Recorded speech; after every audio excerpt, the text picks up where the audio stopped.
Pressure, ठीक है। आज हम लोग रूट प्रेशर के बारे में जानेंगे।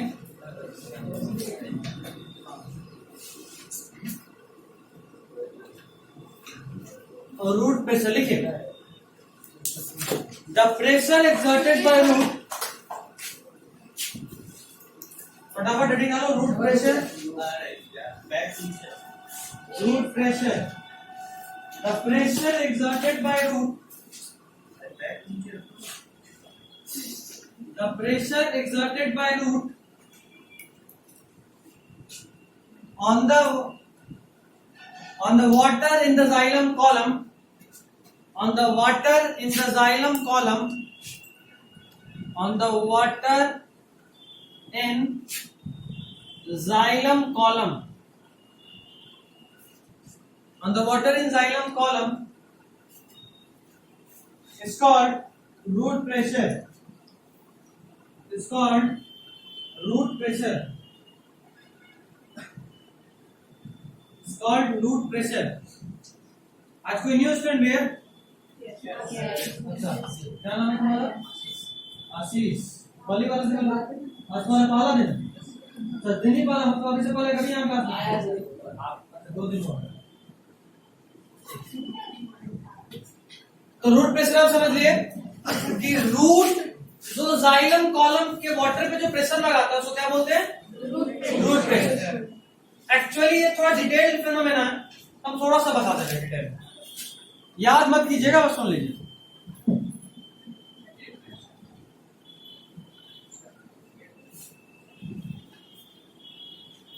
किसी प्लांट का ये रूट रहा, ठीक है।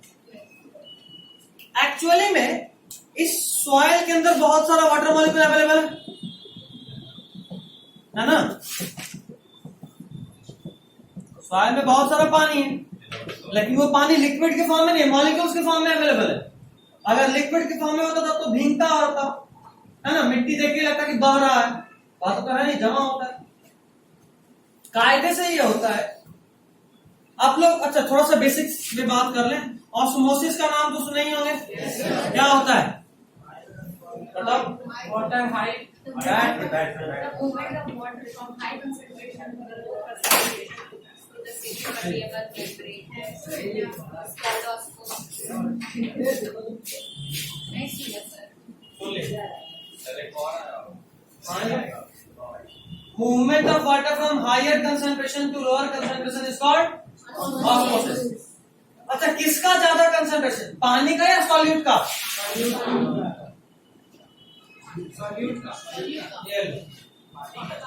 आधा लोग कंफ्यूज हो गए। पानी का। अगर आप ऑस्मोसिस में वाटर के मूवमेंट का बात कर रहे होते हैं तो याद रखिए, वाटर या कोई भी चीज अगर वहां डिफ्यूजन या ऑस्मोसिस हो रहा है तो it will move from its higher concentration to lower concentration. जहां कहीं भी कोई डिफरेंस आएगा ना, वहां मूवमेंट होगा। जहां कहीं कोई भी डिफरेंस आएगा वहां मूवमेंट होगा। जैसे देखो, फिजिक्स केमिस्ट्री बायो सब एक साथ पढ़ा रहा है। पॉजिटिव और नेगेटिव, ये पॉजिटिव टर्मिनल है, ये नेगेटिव टर्मिनल है। करंट किधर मूव करेगा? पॉजिटिव से नेगेटिव। आखिर इलेक्ट्रॉन क्यों मूव करता है? क्योंकि यहां चार्ज डिफरेंस है। इलेक्ट्रॉन ऑटोमेटिक, आप एक वायर ले लो, उसमें ऑटोमेटिक करंट मूव नहीं करेगा। जैसे ही आप उसमें पोटेंशियल डिफरेंस ऐड करोगे, मतलब बैटरी ऐड करोगे, तभी करंट फ्लो होगा, है ना। मतलब इलेक्ट्रॉन का मूवमेंट पोटेंशियल डिफरेंस आने के बाद आया। अच्छा, पानी, एक नॉर्मल एकदम प्लेन सरफेस पे पानी गिरा के छोड़ दो, पानी बहेगा क्या?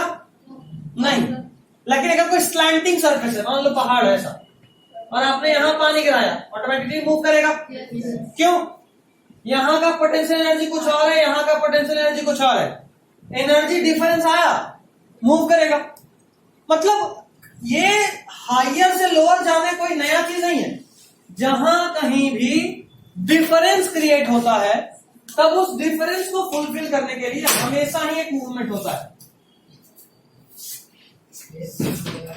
जहां कहीं भी एक डिफरेंस क्रिएट होगा वहां पे उस डिफरेंस को फुलफिल करने के लिए मूवमेंट होगा। ठीक, अभी सुनो, वाटर या सॉल्यूट या कोई भी चीज अपने हायर कंसंट्रेशन से लोअर कंसंट्रेशन की तरफ मूव करता है क्योंकि वहां कंसंट्रेशन डिफरेंस क्रिएट होता है। मतलब ये कि अगर मान लो यहां पे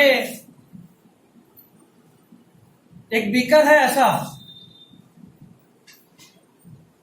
ये बीकर ए और ये बीकर बी, इस तरफ मान लो 10 ग्राम पर मिलीलीटर का कंसंट्रेशन है, यहां पे 10 ग्राम, यहां भी 10 ग्राम पर मिलीलीटर का कंसंट्रेशन, और दोनों में NaCl है।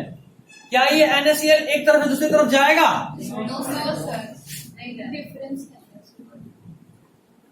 ठीक है, अभी आपका नो जवाब गलत है, लेकिन क्यों गलत है ये भी नहीं बताएंगे। असल में जाएगा, सुनी लो, असल में जाएगा, लेकिन जितना मान लो 2 मॉलिक्यूल ए से बी में गया तो 2 मॉलिक्यूल बी से ए में भी आएगा। मतलब एक्सचेंज होगा लेकिन रेट ऑफ एक्सचेंज बराबर रहेगा।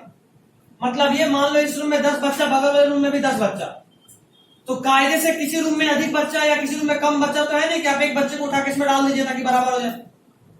लेकिन फिर भी क्या हो रहा है, कंसंट्रेशन बराबर है, दोनों तरफ 10, लेकिन फिर भी एक बच्चा उस रूम से इस रूम में आ रहा है और एक बच्चा इस रूम से उस रूम में जा रहा है, तो कंसंट्रेशन में कोई फर्क पड़ा क्या? नहीं। लेकिन क्या एक्सचेंज रुक गया है? नो सर, चल रहा है, एक्सचेंज हो रहा है। तो यहां भी मूवमेंट हो रहा है, ए से बी में भी हो रहा है, बी से ए में भी हो रहा है, but the rate of movement is equal. ठीक है, आइसोटोनिक सॉल्यूशंस में यही होता है, आइसोटोनिक सॉल्यूशन में यही होता है, दोनों का कंसंट्रेशन बराबर है, बट दोनों का कंसंट्रेशन बराबर होने के बावजूद पहले वाले से दूसरे में और दूसरे वाले से पहले वाले लगातार मॉलिक्यूल्स का ट्रांसफर हो रहा होता है। यह अलग बात है कि ट्रांसफर का रेट बराबर होता है। ठीक, तो दोनों का अगर बराबर है तो मूवमेंट हो रहा है लेकिन रेट सेम है। चलो एक तरफ ज्यादा एक तरफ कम करते हैं। मान लो इस तरफ 20 ग्राम पर मिलीलीटर है, अभी क्या होगा? A to B और B to A नहीं होगा क्या? होगा सर। कहना क्या चाहती हो, दोनों ही बोल दी। सर लेकिन बी मतलब A to B ज्यादा होगा सर। आपके लेवल पे तो सही आंसर है A to B, but actual answer ये है कि A to B, B to A दोनों होगा, लेकिन A से B में जाने का रेट ज्यादा होगा और B से A में आने का रेट कम होगा। मतलब ये कि अगर A से B में 10 मॉलिक्यूल जा रहा है तो B से A में 5 आ रहा है। मतलब एक्सचेंज अभी भी दोनों तरफ से हो रहा है, लेकिन ओवरऑल A to B जा रहा है, ओवरऑल A to B जा रहा है। मतलब आप जो बोले एकदम सही बात है, लेकिन ओवरऑल टर्म यूज कर रही है। ओवरऑल मतलब ले देके A से B में ही मॉलिक्यूल गया, कितना मॉलिक्यूल जाएगा? 5। मतलब ओवरऑल 5 मॉलिक्यूल A से B में जाएगा। आखिर 5 ही क्यों बोले, क्या हो गया उससे? इक्वल हो गया। मतलब कि कोई भी जब 2 कंसंट्रेशन का सब्सटेंस आपस में होता है तो उनमें तब तक एक्सचेंज हो रहा होता है जब तक दोनों का कंसंट्रेशन ग्रेडियंट बराबर नहीं हो जाए। जब तक दोनों का बराबर हो जाएगा काम खत्म। बराबर होने के बाद क्या मूवमेंट रुक जाएगा? नहीं, नेट मूवमेंट रुक जाएगा। एक गया एक आया तो नेट मूवमेंट 0। समझे? मूवमेंट होगा लेकिन नेट मूवमेंट रुक जाएगा। ठीक है यहां तक? तो अभी हम लोग क्या समझे कि जो हम लोग ऑस्मोसिस या डिफ्यूजन पढ़ते हैं वहां पे हायर से लोअर कंसंट्रेशन की तरफ मूवमेंट होता है। और किसका हायर टू लोअर कंसंट्रेशन? तो जिसका मूवमेंट होना।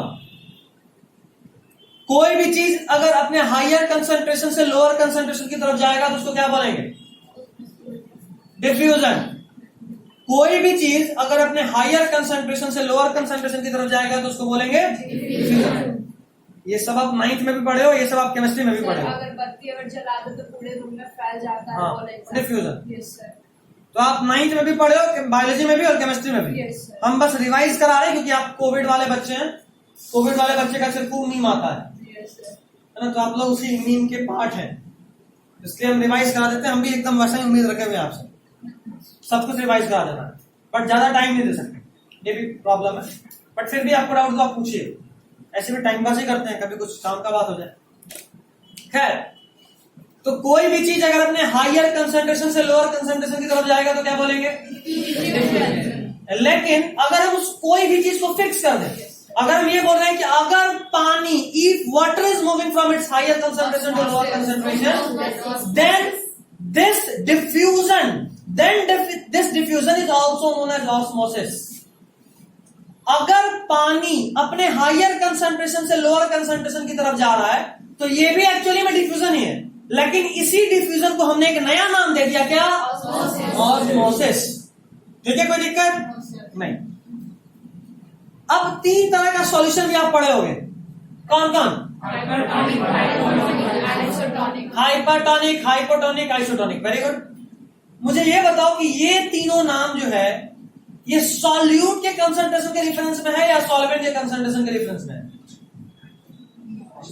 मतलब अगर हम कह रहे हैं कि कोई एक हाइपरटोनिक सॉल्यूशन है, मतलब उसमें सॉल्यूट ज्यादा है या सॉल्वेंट ज्यादा है?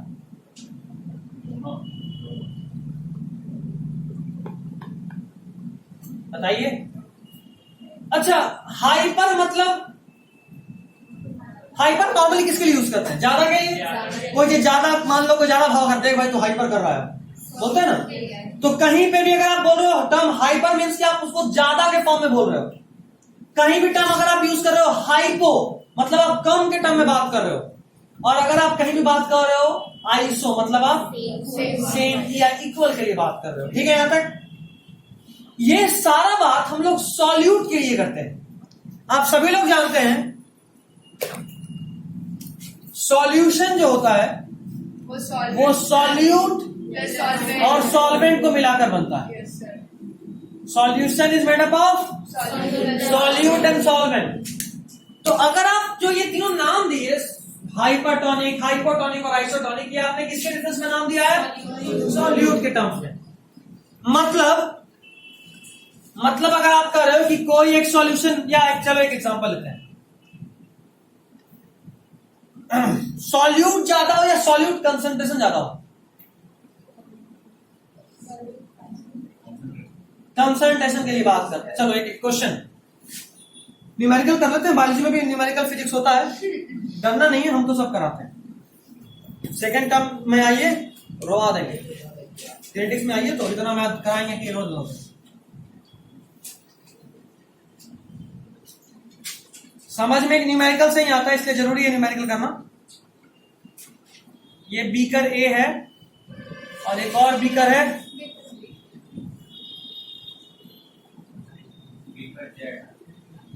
Beaker B.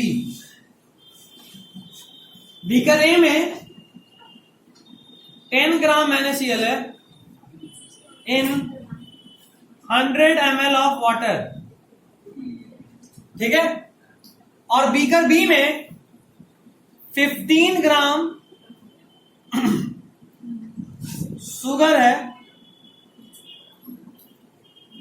इन 150, चलो जो तुम बोले भाई कुछ, 150 gram of ml of water में। जरा बताइए बीकर ए और बीकर बी में कौन हाइपरटोनिक है और कौन हाइपोटोनिक है? बीकर बी हाइपरटोनिक है और बीकर ए हाइपोटोनिक। मतलब beaker A and beaker B are hypertonic, hypotonic, isotonic क्या है? अच्छा एक और बात जान लो, कि जो तीनों टर्म हम लोग यूज करते हैं, हाइपरटोनिक, हाइपोटोनिक या आइसोटोनिक, ये सब रिलेटिव है। हम किसी और के हिसाब से बात कर रहे होते हैं। मतलब ये चलो पहले इसको डील कर लेते हैं, फिर उसको रिलेटिव को समझाता हूं। ये बताओ जरा, कितनों को आइसोटोनिक लगता है? 2-3 बड़ा पावर बन रहा है आइसोटोनिक वाला, बताइए जरा। लग रहा 1 2 3 4 5, बस 5 लोग। और कोई? ये आइसोटोनिक ही है। अभी हम लोग बात किए कि ये सब कंसंट्रेशन होता है। कंसंट्रेशन मतलब डेंसिटी का फॉर्मूला मास बाय वॉल्यूम कर दे या 10/100, 1/10, 15/150, 1/10। मतलब दोनों जगह कंसंट्रेशन तो सेम ही है। तो एक और बात यहाँ पे बुड़बक नहीं बनना है। मान लो देखो यहाँ तो शुगर लिख दिए, अगर यही NaCl लिखते ना तो अच्छा यहाँ 10 ग्राम है, यहाँ 15 ग्राम है, यहाँ ज्यादा है ना। तुमको मास नहीं देखना, तुमको कंसंट्रेशन देखना है। You need to see mass by volume. बुझाया? पक्का? ठीक नहीं? क्या ठीक है? बुझाया वो ठीक है या जिंदा है ऐसा वाला ठीक है? ठीक, कोई दिक्कत? मतलब जब भी आप किसी को कंपेयर करते हो तो आप कंसंट्रेशन देखते हो। खैर चलिए, अभी बताओ कौन हाइपरटोनिक, कौन हाइपो, कौन आइसो, क्या है ये?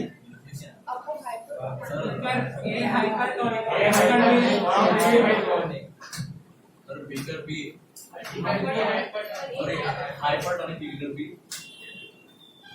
ले गई भैंस पानी में, सब कंफ्यूज। अरे कोई हिम्मत वाला बात करो यार, सही से। बीकर है हाइपरटोनिक कितनों को लगता है? बीकर है हाइपरटोनिक, बोलो बाद में नहीं पलट लेना कि सर हमको हाइपो सुनाई दे रहा है, हम लिख दे रहे हैं। हाइपरटोनिक कितनों को लगता है? बीकर है, ठीक, 3 लोग। बीकर बी हाइपरटोनिक कितनों को लगता है? ठीक, डाउन कर लीजिए हाथ। यस, अरे खुद सोचो यार, दोनों में पानी बराबर है 100 ml, इसमें ज्यादा सॉल्यूट है, सॉरी कम है, इसमें ज्यादा है, तो ज्यादा सॉल्यूट। अभी बता, सॉल्यूट के हिसाब से नाम है, सॉल्यूट ज्यादा मतलब हाइपरटोनिक, समझे? पक्का ना? ये वाला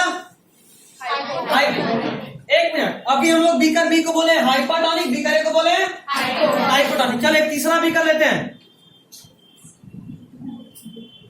बीकर सी। यहां पे हम लोग 20 ग्राम NaCl को 100 ml ऑफ वाटर में मिक्स किए। अभी बता दो, बीकर सी और बीकर बी का बात करो, कौन हाइपरटोनिक, कौन हाइपोटोनिक? मतलब बीकर सी हाइपरटोनिक हो गया, बीकर बी हाइपोटोनिक। मतलब खास बात यह कि थोड़ी देर पहले अगर आप इससे कंपेयर करते हैं, आप इसको हाइपर बोले, इसको हाइपो बोले, और अभी आप इसको हाइपर बोल रहे हो, इसको हाइपो बोल रहे हो। इसका कारण ये कि आप कंपेयर करो तो इन दोनों में कौन ज्यादा, यही करो ना, इन दोनों में ये ज्यादा इसलिए ये हाइपरटोनिक, ये कम इसलिए ये हाइपोटोनिक। इसी को बोलते हैं रिलेटिव टर्म। इसका अपने आप तो कोई वजूद नहीं होता, सिर्फ इसके बारे में सब कुछ भूल जाओ, खाली बताइए क्या है। अरे भाई किससे कंपेयर करें? कंपेयर करेंगे तब तो बताएंगे, जिससे कंपेयर करें उससे ज्यादा है, उससे कम है, उसके बराबर है। इसको बोलते हैं रिलेटिव टर्म। मोशन भी कुछ ऐसा ही टर्म था, फिजिक्स में पढ़े थे, motion is a relative term. कौन देख रहा है मोशन को, वो बताता है कि सामने वाला ऑब्जेक्ट मोशन में है, रेस्ट में, एक्सेलरेटिंग है, क्या है। हम सब आपस में भी रेस्ट में। आप मून से जाकर देखिएगा तो अर्थ भी घूम रहा है और साथ में हम भी घूम रहे हैं, है ना? तो हम लोग तो मोशन में, कोई मून पे देखेगा तो बोलेगा मोशन में, और सामने से देखेगा तो बोलेगा रेस्ट में। मतलब क्या? मतलब कि ये भी एक रिलेटिव टर्म था, मोशन भी रिलेटिव टर्म है, ये भी रिलेटिव टर्म। समझे नहीं समझे? समझे।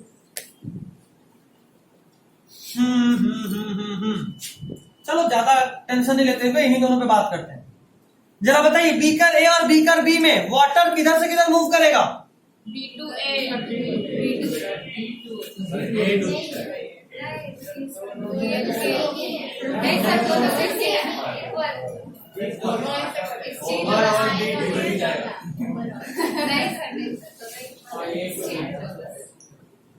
पक्का?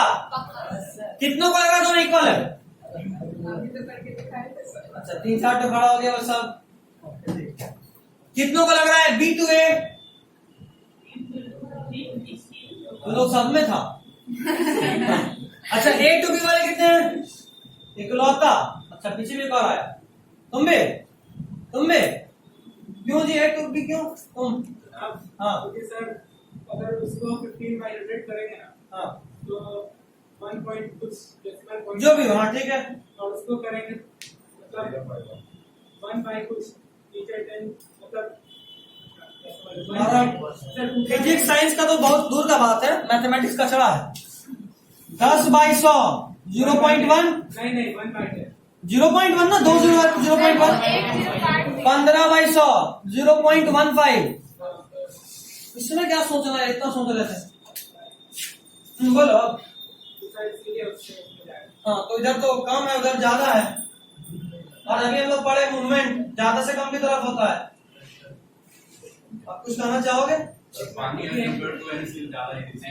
That's it। सुनो इधर, अभी बात की है कि ये वाला हाइपरटोनिक, ये वाला हाइपोटोनिक। हाइपरटोनिक मतलब क्या? ज्यादा सॉल्यूट, मतलब सॉल्वेंट कम।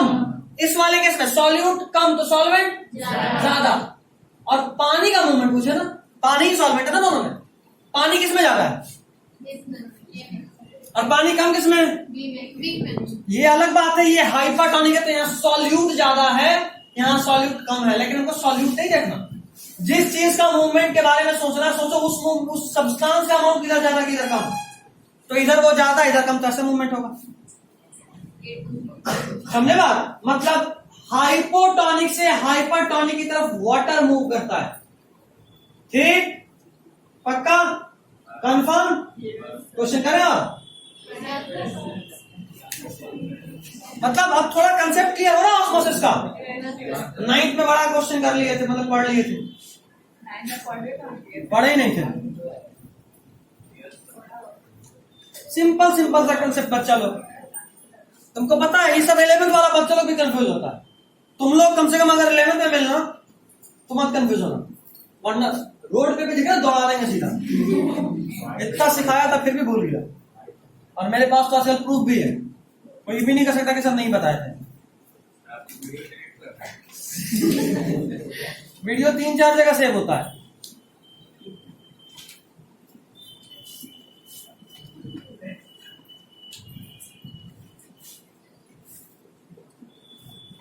कुछ गंदा सा डाटा लेते हैं, सिंपल सिंपल डाटा तो बहुत सारा करते हैं।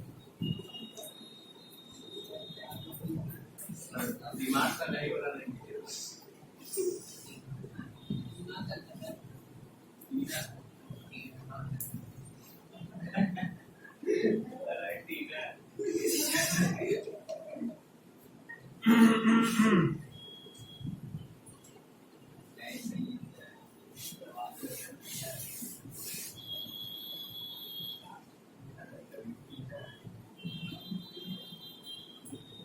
सॉल्यूशन ए है या बी है? जरा बताइए, वाटर का मूवमेंट किधर से किधर?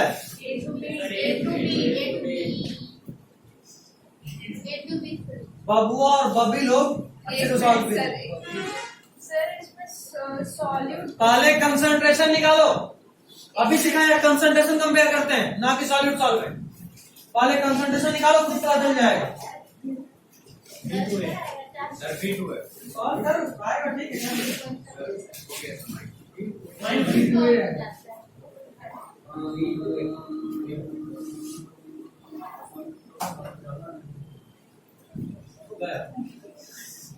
सर B2 है। किधर? अच्छा, प्रोसेसिंग चल रहा है, हैंग कर गया। 0.4 सर, इसका 0.1 है, इसका 0.4 है, B2 है, मेरा 0.4 है, देखो कैसे इसको और B2 है। मतलब मेरा क्वेश्चन का डाटा सक्सेसफुल रहा, हमको लगा था कि बड़ा आसान दे दिया गलती से, लेकिन अब भरोसा हो गया, बढ़िया वाले पकड़ो। A to B final. अभी ना बता हाइपो से हाइपर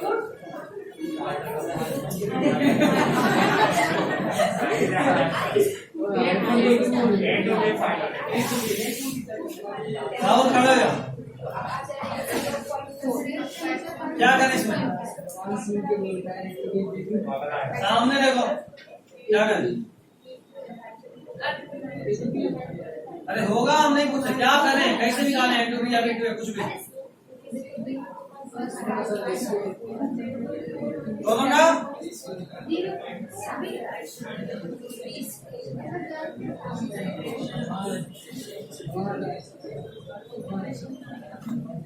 राइट आंसर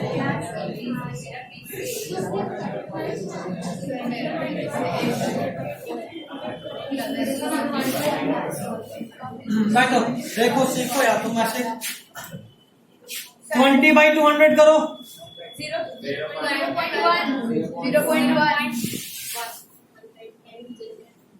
आया? यस सर, इसका 0.4 इसका 0.4 इसका आ जाएगा, सीधा सीधा दिख रहा है। Yes sir. कौन हाइपरटोनिक है, कौन हाइपोटोनिक है? बी हाइपरटोनिक, ए हाइपोटोनिक। हाइपोटोनिक मतलब सॉल्यूट ज्यादा, सॉल्वेंट कम। उल्टा बोल दिया, सर सॉल्वेंट ज्यादा है, सॉल्यूट कम सॉल्वेंट ज्यादा, क्योंकि ये हाइपोटोनिक और ये वाला हाइपर। सॉल्यूट ज्यादा मूवमेंट कम। तो पानी का मूवमेंट A to B ठीक। अभी आप लोग ये टॉपिक समझने के काबिल हो गए हैं, बहुत टाइम लग जाएगा, पूरा 9 पढ़ा दिया सब लोग चैप्टर। मिटाओ आप वो सर, लिखना हो तो लिख सकते हो, लिख लिया सब लोग। 9 का क्या करेगा, एनटीएससी देना है, कोई देगा एनटीएससी?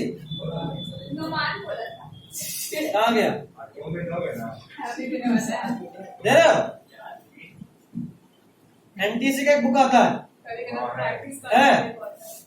करते रगड़ते चलो, 11th का चीज मिलेगा, पूछते रहो हमसे एक्स्ट्रा में।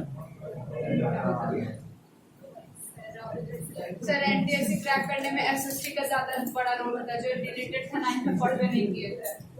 कोई बात नहीं, इधर देखो। तो इसमें क्या होता है, रूट प्रेशर में सबसे पहले क्या होता है कि प्लांट जो रूट होता है वो सॉइल से जबरदस्ती आयन को अपने अंदर खींच लेता है एक्टिवली। क्या करा, जो रूट था, आपको दिख रहा है green is visible to the last bench, okay.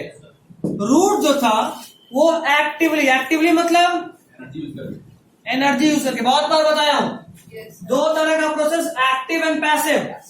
Passive जिसमें एनर्जी यूज नहीं होता, एक्टिव जिसमें एनर्जी यूज होता है। तो रूट क्या करता है, एनर्जी यूज करके एक्टिवली आयन को, ऐसे लिखा है, absorbs ion from the soil. Root क्या किया, जबरदस्ती मतलब एनर्जी यूज करके आयन को सॉइल से रूट के अंदर एब्जॉर्ब कर लिया, ठीक। अब एक बात बताओ, जैसे ही आयन रूट के अंदर आया तो रूट का सॉल्यूट कंसंट्रेशन बढ़ा नहीं बढ़ा? ये रूम में सिर्फ पानी था, 10 शुगर मॉलिक्यूल डाल दिए जबरदस्ती, तो इस रूम का कंसंट्रेशन बढ़ा। तो जैसे ही इस रूट में आपने आयन डाल दिया, अब इस रूट का कंसंट्रेशन बढ़ चुका है, और जैसे ही इस रूट का कंसंट्रेशन बढ़ेगा, water follows the concentration gradient. बाहर में पहले सॉल्यूट अधिक था, रूट में कम था, अभी क्या हुआ, बाहर में कम हो गया, अंदर में ज्यादा हो गया। सॉल्यूट ज्यादा हुआ तो वाटर, सॉल्यूट ज्यादा रूट में हो गया ना, तो सॉल्वेंट कम। अच्छा, बाहर से अंदर गया तो बाहर में सॉल्यूट घटा, तो सॉल्वेंट ज्यादा। तो यहां से पानी किसमें जाएगा, रूट में, और ये पैसिवली होगा। डिफ्यूजन के लिए कोई एनर्जी लग रहा था क्या? No sir. ये कंसंट्रेशन ग्रेडियंट बनाने के लिए हमने एनर्जी यूज करा। उसके बाद then water follows the concentration gradient. Gradient मतलब डिफरेंस होता है। चलिए शादी डायग्राम के साथ पूरा पता है नहीं तो अभी क्या बताना, इसको लिखवाइएगा नहीं। एक्स्ट्रा चीज। अच्छा, बुक में है कि नहीं, से देख है सर, ये एक डेटा टाइम होता है, सारे diagram translational video suctional force.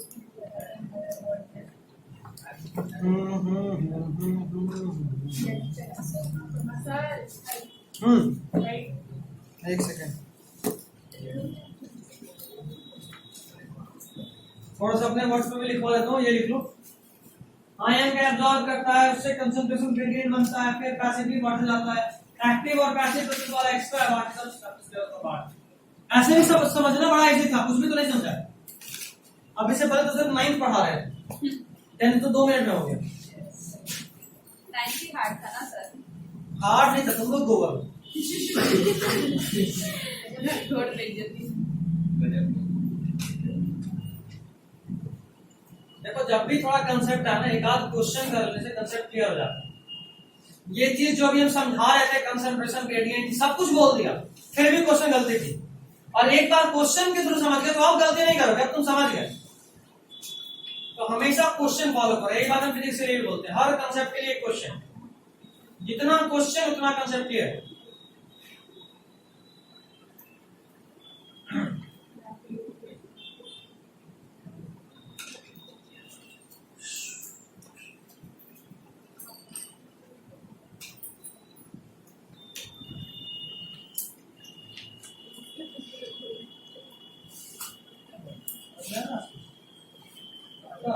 नहीं बोल रही, इससे पहले कहां पर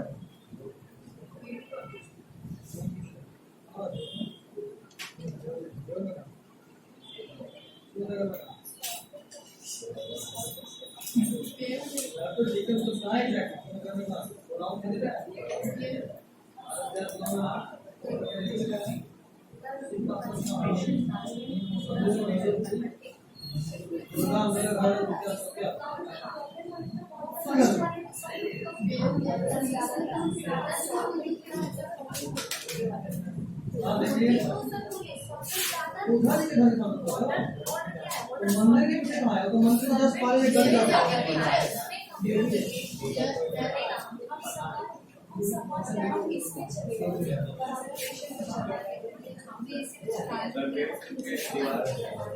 हम समझ गए,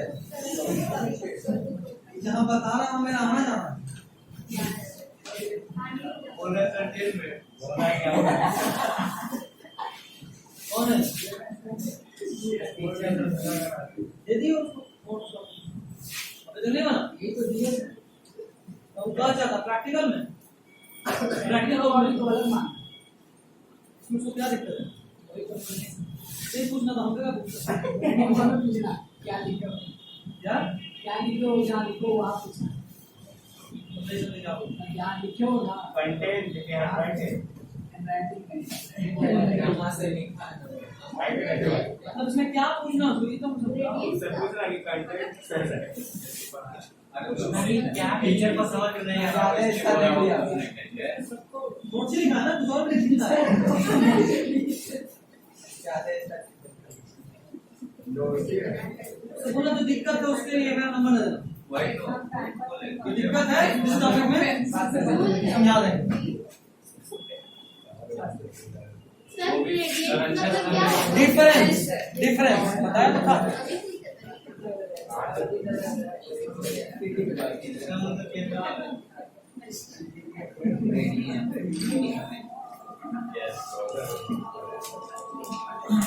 हो गया? टाइम भी हो गया। टाइम भी हो गया, ले गायब हो गया। जब पढ़ाई को तो टाइम गुजर जाता है, बात को तो लगता है कि हमारे हम बचाएंगे 10 मिनट बचा, 5 मिनट बचा। यहाँ तक ठीक है? एक पॉइंट और लिखिए, इसको अपने वर्ड में अपने पास लिखना। बोलिए। Root pressure has more significant role. Root pressure has more significant role. Root pressure has more significant role in water transport. Root pressure has more significant role in water transport. Root pressure has more significant role in water transport in plants during the night. In plants during the night. In plants during the night, when the stomata are closed, when the stomata are closed, when the stomata are closed, and when the stomata are closed, and when the stomata are closed, and transpirational pull does not play its role, and transpirational pull does not play its role. Actually होता ही है कि transpiration के लिए जरूरी था कि stomata open रहे, जो कि डे टाइम में ओपन होता है। याद करो, मैंने आपको बताया है opening and closing of stomata में कि जब तक सनलाइट होगा ग्लूकोज बनेगा, ऑस्मोसिस होगा और व्हाट स्वेल होगा गार्ड सेल और स्टोमाटा ओपन होगा। रात के टाइम में वो जो ग्लूकोज सुबह बनाता है वो यूज हो गया तो सारा स्टोमाटा क्लोज। Yes sir. अभी स्टोमाटा क्लोज है तो क्या वाटर लॉस होगा ट्रांसपिरेशन के नहीं थ्रू? होगा। नहीं। तो क्या ट्रांसपिरेशनल पुल लगेगा? नहीं लगेगा। तो क्या रात में पानी प्लांट का भूखा रहता है या मतलब प्यासा रहता है? No sir. उस वक्त जो हेल्प करता है वो कौन करता है? Root pressure. ठीक है, चलिए next heading is transport of water. Water तो हो गया ना, फ्लोएम ट्रांसपोर्ट बता दिए, फूड ट्रांसपोर्ट ट्रांसपोर्टेशन बताया था। बता चुके हैं। ठीक है, डालिए अगला हेडिंग एक्सक्रीशन। अरे लिखा भी एक्सक्रीशन, ये लास्ट टॉपिक है। अगला दिन अगर पढ़ा दिया तो ये खत्म हो जाएगा।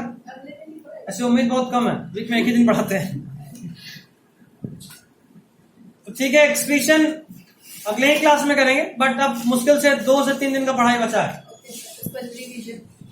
Revision I do not guarantee, but हाँ I will try my best कि रिवाइज भी करा दूं, क्लास लगाऊं। कौन मूड तो है। खैर, अभी तक हमने लाइफ प्रोसेस में क्या क्या पढ़ा? खाना बनाना, खाना को डाइजेस्ट करना, सांस लेना, और फिर एक तो बॉडी सांस मतलब ब्रीदिंग, और उसके बाद रिस्पायरेशन, सेलुलर ब्रीदिंग जिसको बोलते हैं, जो कि ऑक्सीजन के प्रेजेंस में या ऑक्सीजन के एब्सेंस में, दोनों के समय देखा। फिर हमने सर्कुलेशन देखा, जहां हमने ह्यूमन मतलब हार्ट के थ्रू सर्कुलेशन देखा, और प्लांट में सर्कुलेशन देखा, कैसे फूड और वाटर मिनरल्स का ट्रांसलोकेशन या ट्रांसपोर्ट होता है। अब जो भी हमने यूज करा, जो भी मेटाबॉलिक एक्टिविटीज हमने करा, उन सब से हमारे बॉडी में कुछ मेटाबॉलिक वेस्ट बनते हैं, वेस्ट मटेरियल्स। इन सब वेस्ट मटेरियल को बॉडी से निकालने के लिए भी कोई एक मैकेनिज्म का होना बहुत जरूरी है। अगर हम अपने बॉडी से वेस्ट मटेरियल को नहीं निकालेंगे तो वो सारा मटेरियल हमारे बॉडी में जमा होगा और वो पॉइजनस होता है। शायद मैंने कभी बताया था, कोई भी ऑर्गेनिज्म 3 तरह का वेस्ट जनरेट करता है, अमोनिया, यूरिया और यूरिक एसिड। 3 तरह का waste, ammonia, urea and uric acid. मैंने सब पढ़ाया है, बकायदा मैंने लिखवाया भी था। अच्छा, हम तो लिखे थे, हमको अच्छे से याद है कि हम लिखे थे ऑनलाइन क्लासेस में स्क्रीन पे। Ammonia, urea and uric acid, जिसमें ammonia is most toxic. Ammonia is a gas which is most toxic. 5-7 minute सूंघ लिए तो ऊपर पहुंचिएगा, है ना, टॉप फ्लोर से भी ऊपर, इतना ऊपर कि उसके ऊपर कोई फ्लोर नहीं। खैर, तो जो भी वेस्ट मटेरियल जितना ज्यादा टॉक्सिक होता है, उस वेस्ट को इलिमिनेट करने के लिए उतना ज्यादा वाटर रिक्वायर्ड होता है। मतलब अगर आपके बॉडी में अमोनिया बन रहा है तो अमोनिया को एक्सक्रीट करने के लिए आपको उतना ही ज्यादा पानी चाहिए। ठीक, अगर आपके बॉडी में यूरिया बन रहा है तो थोड़ा कम पानी चाहिए, और अगर आपके बॉडी में यूरिक एसिड बन रहा है तो बहुत कम पानी, मतलब मिनिमम वाटर से भी आप एक्सक्रीट कर सकते हैं। ठीक है, आपके बॉडी का मिनिमम वाटर अंदर में जो यूज होता है। अमोनिया बनाना सबसे आसान है। हम जो भी चीज खाते हैं, जो भी चीज मेटाबॉलिक एक्टिविटी करते हैं, वो सब नॉर्मली अपने आप अमोनिया में ही कन्वर्ट होता है। अब मेरे पास पानी का कितना अवेलेबिलिटी है, उसके बेसिस पे हम ये डिसाइड करते हैं कि हम उसको किस फॉर्म में अपने बॉडी के अंदर स्टोर करें। क्योंकि हमारे बॉडी में मेटाबॉलिक एक्टिविटी तो 24 आवर चल रहा है। आप सोए भी हो तो आपके बॉडी में मेटाबॉलिक एक्टिविटी चल रहा होता है, लेकिन क्या सोए हुए में भी आप एक्सक्रीट कर रहे होते हो क्या? नो सर, नहीं, मतलब वो आपके बॉडी में जमा होता है कुछ समय के लिए। मतलब ये कि जो वेस्ट बना आप उसको बॉडी में जमा भी करने वाले हो, तो आपको उसका उपाय करना होता है कि अगर वो अमोनिया के फॉर्म में अपने बॉडी में जमा करोगे तब तो पानी बहुत चाहिए, अगर यूरिया के केस में करोगे तो थोड़ा कम, यूरिक एसिड में तो मिनिमम वाटर। और सबसे आसान अमोनिया है। अगर मान लो पानी का थोड़ा कमी है, जैसे हम लोग पानी का थोड़ा कमी है हमारे बॉडी में, हम लोग पानी में तो रहते नहीं है, पानी पीते हैं। हाँ, ये अलग बात है कि पानी बहुत अवेलेबल है, जितना चाहे उतना पानी पी सकते हैं, इतना पानी है। ठीक, हम लोग क्या करते हैं, जो हमारे बॉडी में नॉर्मली अमोनिया बना, थोड़ा सा एनर्जी यूज करते हैं और उस अमोनिया को कन्वर्ट कर देते हैं यूरिया में। अमोनिया को किस में कन्वर्ट करते हैं? यूरिया में। किसके हेल्प से? एनर्जी देंगे। एक्चुअली ये लीवर में प्रोसेस होता है। लीवर में ऑर्निथीन साइकिल होता है, जैसे क्रेब साइकिल तुम लोग नाम सुने होंगे शायद, रिस्पायरेशन के लिए क्रेब साइकिल इंपॉर्टेंट है। उसी तरह फोटोसिंथेसिस में एक और साइकिल आता है, कैल्विन साइकिल, सुने ना? Calvin cycle. उसी तरह नहीं सुने तो सुन लो, फोटोसिंथेसिस में एक साइकिल चलता है, इसका नाम है कैल्विन साइकिल। रिस्पायरेशन में एक साइकिल चलता है, इसका नाम है क्रेब साइकिल। उसी तरह अमोनिया का यूरिया में कन्वर्जन भी एक साइकिल के थ्रू होता है, इसका नाम है क्या? अभी बोले क्या? Ornithine cycle. कोई बात नहीं, एक्स्ट्रा, बहुत एक्स्ट्रा है। तो इस साइकिल के थ्रू हम लोग अमोनिया को यूरिया में कन्वर्ट करते हैं। ये अलग बात है, कुछ एनर्जी लगता है, तो कुछ एनर्जी लगाना हमारा मजबूरी है, क्योंकि हम अमोनिया का स्टोर नहीं कर सकते और हम लोग यूरिया एक्सक्रीट करते हैं। अभी हम एक बात बोले, जिसके पास ज्यादा पानी होगा वो क्या एक्सक्रीट करेगा? अमोनिया। तो जितनी भी फिशेज हैं क्या करेंगी? अमोनिया। खूब पानी है उसके पास, अमोनिया एक्सक्रीट करेगी। हाँ, कुछ एक्सेप्शन है, कुछ सार यूरियोटेलिक होता है, यूरिया एक्सक्रीट करता है। अच्छा, जिसके पास सबसे कम पानी, मतलब पानी पीने का कोई सोर्स नहीं, यूरिक एसिड। जैसे एग्जांपल बताओ, चिड़िया। बर्ड। तो क्या बर्ड पानी नहीं पीती? तो फिर एक्चुअली में प्रॉब्लम यहां नहीं है, प्रॉब्लम है कि जब बर्ड एग के अंदर होती है, जिंदा होती है ना कि मरी हुई होती है? जिंदा होती है, जाहिर तभी जन्म लेती है। डायरेक्ट कांटेक्ट इन्वायरमेंट के तो क्या उसको पानी मिलता है? क्या अंडा को कभी देखे कि थोड़ा सा ठकठका के बोले भाई साहब पानी दे दीजिए? नो सर, ऐसा तो कभी नहीं हुआ। No sir. तो अंडा तो कभी पानी पीता नहीं है, लेकिन उसके अंदर एक लिविंग ऑर्गेनिज्म है। लिविंग है मतलब सांस ले रहा है, खा रहा है, एक्सक्रीट भी कर रहा है, और वो एक्सक्रीटरी मटेरियल वहीं जमा हो रहा है एक सेल के अंदर ही। अगर अमोनिया रहेगा तो फीटस जिंदा रहेगा? इतना टॉक्सिक होता जिंदा नहीं रहेगा।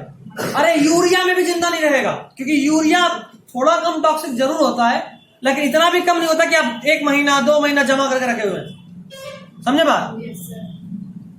तो इसलिए वो लोग यूरिक एसिड में कन्वर्ट करते हैं, वो सबसे कम टॉक्सिक और आराम से स्टोर हो जाएगा।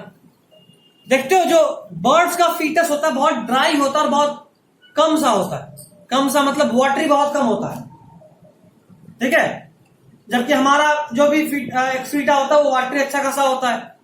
और अमोनोटेलिक का तो क्या ही कहना, तो पानी में लिक्विड फॉर्म में घुला के ही बाहर निकालते हैं, ठीक है? चलिए, this is all for today. अगला दिन इसको इंट्रोड्यूस तो आज कर दिया, अगला दिन आपके सिलेबस में इंटर करूंगा और अच्छे से इसको स्टार्ट करूंगा।